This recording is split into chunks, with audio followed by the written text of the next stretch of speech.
Februari.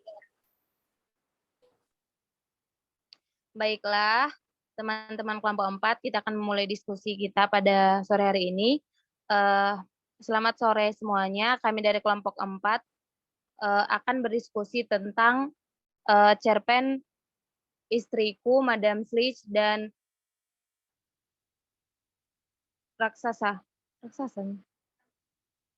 Sang Raksasa. Sebelumnya mohon maaf kepada Ibu Liza Septawilianti selaku dosen pengampu karena kami melakukan diskusi yang kedua kalinya di Zoom karena saya dan teman-teman tidak dapat berkumpul di Mendalo karena ada halangan.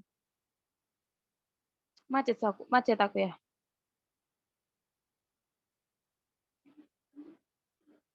Tidak moderator.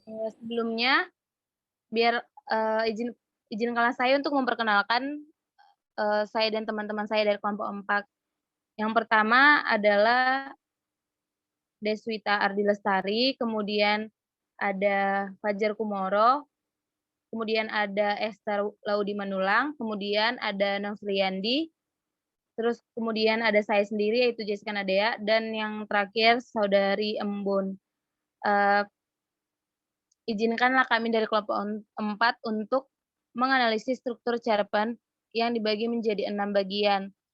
Yang pertama saya serahkan kepada Saudari Deswita Ardi Lestari. Pada Saudari Ardi Deswita Lestari, saya persilakan. Baik, terima kasih moderator. Di sini saya akan membacakan sinopsis dari cerpen Istriku, Madam Sledge, dan Sang Raksasa. Hingga saat aku menulis cerpen ini, istriku masih belum juga senang tinggal di New York. Dia selalu merasa menjadi kekejaman New York. Menurut fantasinya, New York adalah salah satu pemakan manusia. Raksasa ini entah karena kena penyakit apa, tidak pernah merasa kenyang biarpun sudah memakan ribuan manusia. Aku tahu, sebenarnya istriku merasa sangat kesepian. Dan 3 bulan pertama kami tinggal di apartemen kami, dan tidak seorang pun dari tetangga yang kami kenal. Kami tinggal di tingkat 5. Dia mulai kangen kesenian ngobrol sesama tetangga, seperti yang biasa dilakukan di rumah kami, di Kebayoran. Suatu waktu, istriku meminta mencatatkan semua nama tetangga di tingkat ini. Tanpa banyak berpikir, aku menurutinya. Kami membaca nama-nama itu satu demi satu. Harry E. Smith, John D. Anderson, Lee Ambers, D. Duffy, Madam Sledge. Menurut istriku, nama Madam Sledge sangat menarik. Aku dan istriku mencoba menerka-nerka dengan teori kami. Mengapa ada nama Madam di depan dan apakah sesungguhnya arti nama Madam Sledge itu? Entahlah. Suatu sore, pulang dari kuliah, aku melihat wajah istriku bersinar-sinar. Dia senang. Ternyata istriku sedang kedatangan tamu. Tak lain adalah Madam Sledge. Ia datang dengan seekor anjing Chihuahua. Istriku menyuruh Madam Sledge masuk di ruang tamu kami. Maklumlah, Madam Sledge adalah tamu pertama di New York. Istriku mengobrol banyak dengan Madam Sledge. Madam Sledge bercerita ternyata almarhum suaminya dulu adalah orang Australia. Tapi Madam Sledge adalah orang Amerika Tulen. Istriku bertanya lagi kepada Madam Sledge tentang almarhum suaminya. Istriku menganggap bahwa suami Madam Sledge seorang baron karena, kata Sledge, sangat aristokratis buat telinga istriku. Madam Sledge menjawab suaminya bukan seorang baron seperti yang diduga oleh istriku. Namun, suaminya adalah seorang aristokratis dalam pengertian sendiri. Suami Madam Sledge adalah seorang chef restoran. Masakan adalah masakan aristokrat. Suami Madam sudah meninggal sejak 5 tahun yang lalu. Ternyata kedatangan Madam Sledge ke apartemen kami hanyalah untuk memintaku menjadi pelatih yoga Madam. Tentu istriku menjelaskan bahwa aku bukanlah pelatih yoga seperti yang ia pikirkan. Istriku penasaran dengan Madam Sledge. Lalu ia pergi ke apartemen Madam Sledge. Tentu saja dengan kedok ingin meminjam gula. Terdengar dari luar, Madam Slitch sedang berbicara dengan seseorang. Istriku bingung. Dengan siapa sebenarnya Madam Slitch berbicara? Siapakah Erik? Bukankah itu nama suaminya? Suara Erik tidak terdengar, hanya suara Chihuahua yang kedengaran melengking. Setelah istriku masuk ke dalam apartemen Madam Slitch, ternyata istriku tahu siapa Erik itu sekarang. Rupanya semua yang dicintai oleh Madam Slitch bernama Erik. Anjing Chihuahua itu diberi nama Erik oleh Madam. Dia juga berkata, bahkan jika Madam punya anak laki-laki, akan ia beri nama Erik juga. Dilihat jam sudah menunjukkan pukul setengah 12 siang. Itu tandanya anak kami segera bangun dan minta makan. Keesokan harinya, pulang dari kerja, istriku muram saja wajahnya. Ternyata ia ketahui bahwa Madam Slitch sudah pindah ke apartemennya.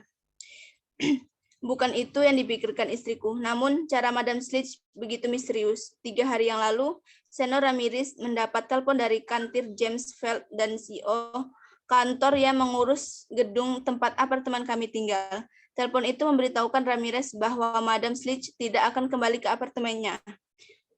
Tetapi istriku berteriak, bagaimana mungkin suami Madam Slitch mengirim surat padahal Madam Slitch bercerita bahwa suaminya meninggal sekitar 5 tahun yang lalu. Ramirez melanjutkan, Madam Slitch bisa bercerita apa saja kepada istriku.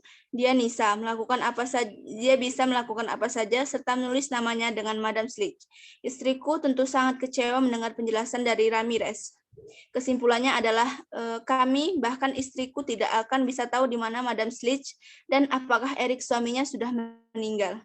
Tiba-tiba istriku berkata bahwa sang raksasa telah menelan Madam Slitch. Dengan serius istriku menatapku. Aku melihat keluar jendela, ribuan pencakap langit kehilangan seperti gunduk-gunduk bukit yang hitam, kaku, dan geram. Itu saja yang sinopsis yang bisa saya bacakan. Saya kembalikan ke moderator. Baiklah, terima kasih kepada Saudari Deswita. Selanjutnya ada bagian orientasi yang akan dijelaskan oleh Saudara Fajar Kumoro. Kepada Saudara Fajar dipersilakan. Baik, terima kasih kepada Saudari Jessica atas kesempatannya. Di sini saya akan menjelaskan mengenai orientasi. Orientasi itu terbagi dari tempat, waktu, dan tokoh. Pertama itu tempat. Tempat di sini terjadi di New York, kemudian di apartemen sepasang suami istri, kemudian apartemen Madam Slitch. Kemudian waktu. Waktu di sini terjadi pada malam hari, yaitu di mana dalam perbincangan percakapan suami istri yang mendiskusikan persoalan tentang raksasa. Kemudian pada sore hari. Lalu pada pagi hari, pada saat Madam Slitch bertamu ke rumah sepasang suami istri. Kemudian pada pagi hari, yang dimana istrinya bertamu ke rumah Madam Slitch. Selanjutnya yaitu tokoh.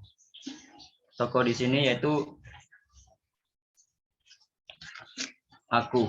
Di sini aku adalah sudut pandang orang pertama tunggal, yang dimana penulis seolah-olah menjadi tokoh utama atau tokoh sentral dalam cerita karena seluruh pikiran, tingkah laku, perasaan ataupun kejadian yang tokoh utama alami dijelaskan dengan kata ganti aku. Yang selanjutnya itu raksasa. Selanjutnya itu istrinya. Ada seorang aspiran penulis. Kemudian Madam Slitch, yaitu tetangga dari sepasang suami tersebut. Selanjutnya itu Erik. Erik ini adalah anjing dari peliharaan Madam Slitch. Dan yang terakhir yaitu Ramirez, seorang superintendent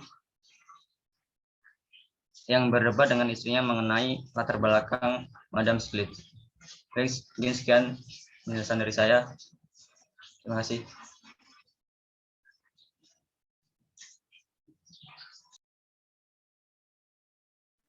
Baiklah, terima kasih kepada Saudara Fajar Kumoro.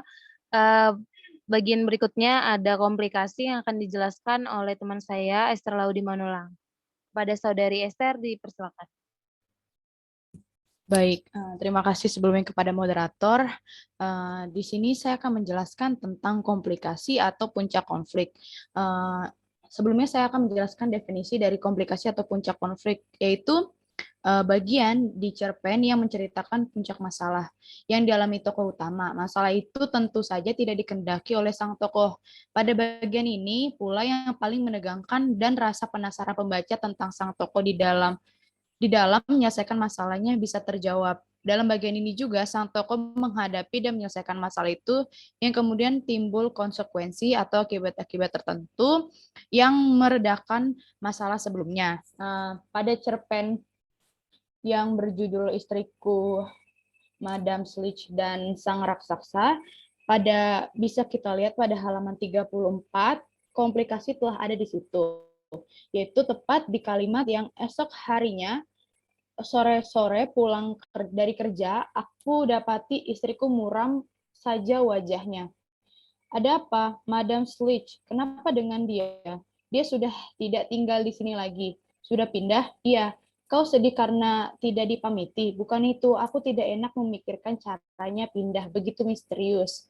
Nah, pagi itu, sesudah menidurkan anaknya, istriku pergi ke apartemen Madam Sledge dengan harapan bisa melihat lagi beliau melatih Eric menyanyi dan beliau sendiri berlatih yoga. Siapa tahu ada perkembangan baru yang lebih menarik lagi. Tetapi waktu sampai di muka pintu, dilihatnya pintu itu terbuka lebar-lebar. Di dalamnya sudah bersih, tidak ada lagi sepotong mebel pun yang tinggal. Istriku melihat Senor Ramirez, super intendant gedung apartemen yang sedang memberi petunjuk kepada dua orang pekerja yang mengapur apartemen Madam Sledge.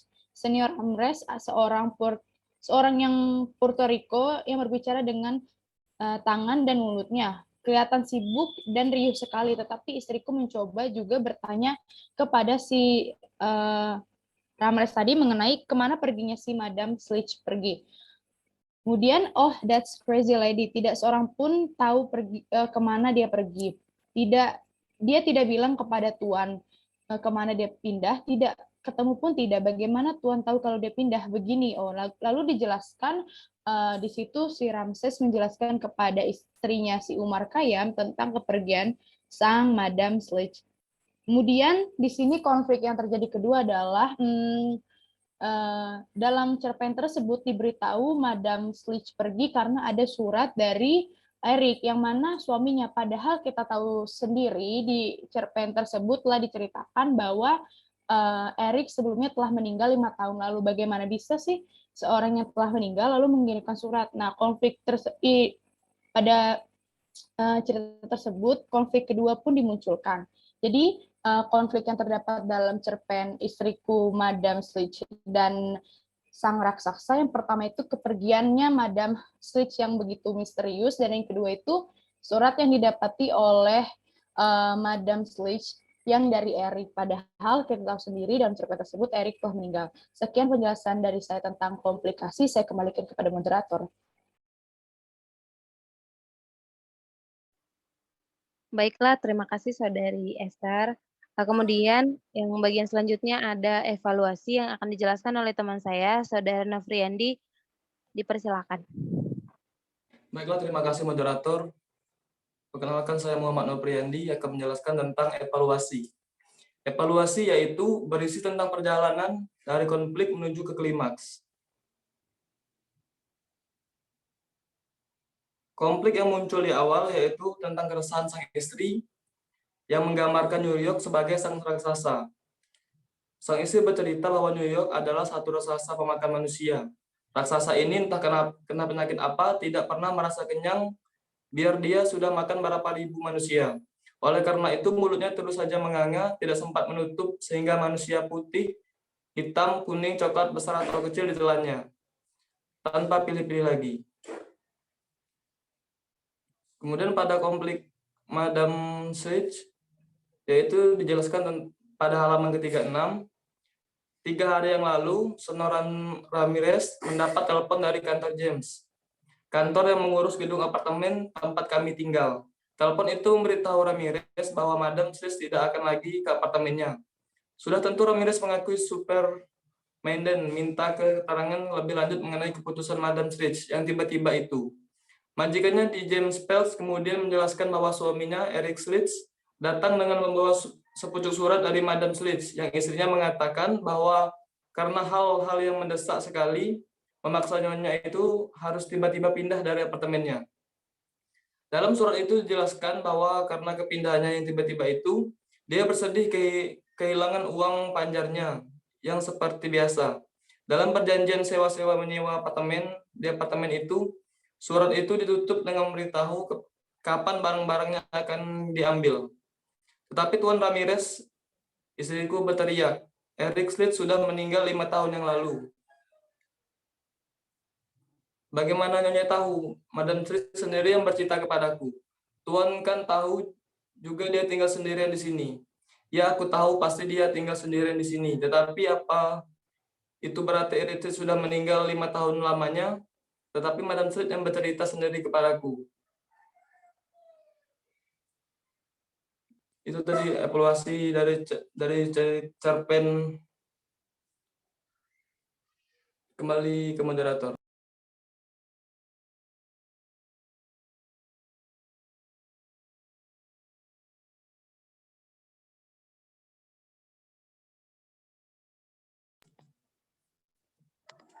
Halo, moderator. Sepertinya jaringan moderator terputus.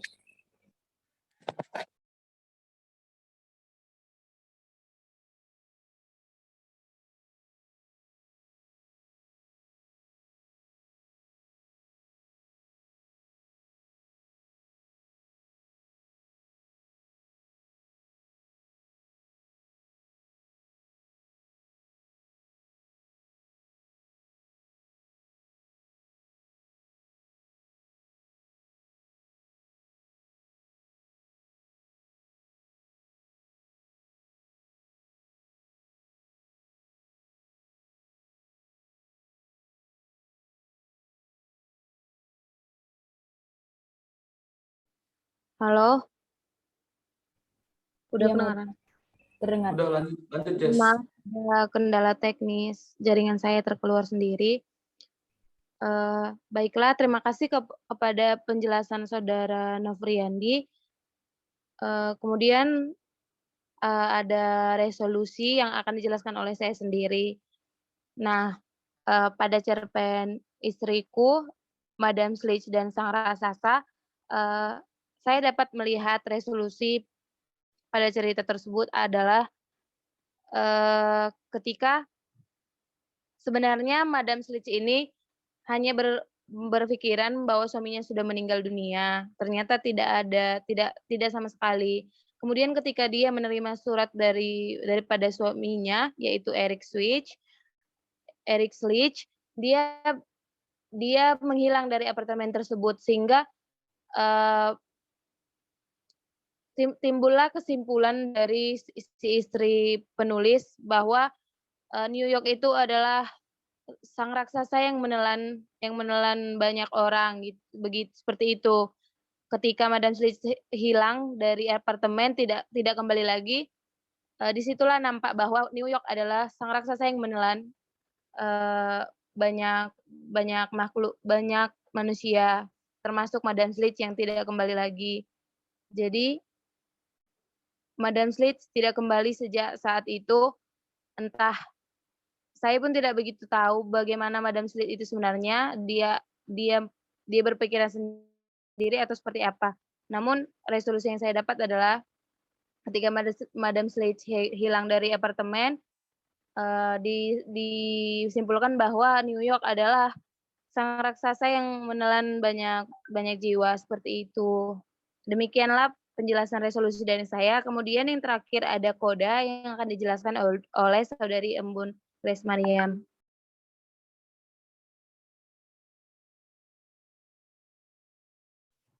Terima kasih untuk kesempatannya. Selanjutnya itu koda adalah komentar yang akan kita sebutkan setelah kita membaca dari cerpen itu. Yang saya dapatkan yang pertama, karena kita punya kebiasaan tentang bertetangga yang saling berbagi, sering bercerita ke sebelah, terus kayak sering pokoknya sering berkunjung.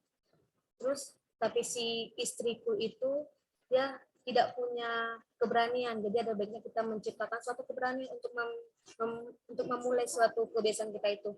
Jadi kalau misalnya memang kita punya kebiasaan untuk misalnya minjam secangkir gula atau pinjam minyak atau seperti apapun itu kita harus mulainya dengan keberanian terlebih dahulu untuk memulai mengetuk pintu minimal kayak halo, saya baru pindah dari sebelah nih gitu-gitu. Jadi kayak itu tuh it's okay untuk memberanikan diri untuk mengetuk pintu tetangga lain. Yang kedua, jangan gampang percaya. Kayak mau si Madam Slits pun yang salah atau si tukang maupun si tukang yang itu yang salah, kita belum tahu mana yang benar. Jadi kayak kita tuh jangan gampang menyimpulkan, jangan gampang percaya. Terus yang ketiga, yang terakhir, jangan asal menceritakan orang lain. Seperti yang tadi saya dapatkan, si tukang yang setelah rumahnya si Madam Slits itu dikosongkan, yang lagi memperbaiki itu, si tukang itu asal ngomong gitu aja tentang si Madam Slits, si the crazy woman katanya gitu kan tadi di dinding, karena kayak itu tuh bukan sifat yang baik untuk menceritakan orang lain seperti itu.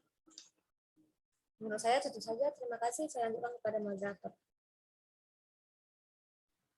Baiklah, terima kasih Saudari Embun. Sebelumnya mohon maaf jika saya off cam karena jaringan saya tidak stabil. Mungkin teman-teman tidak ada lagi yang ingin menambahkan.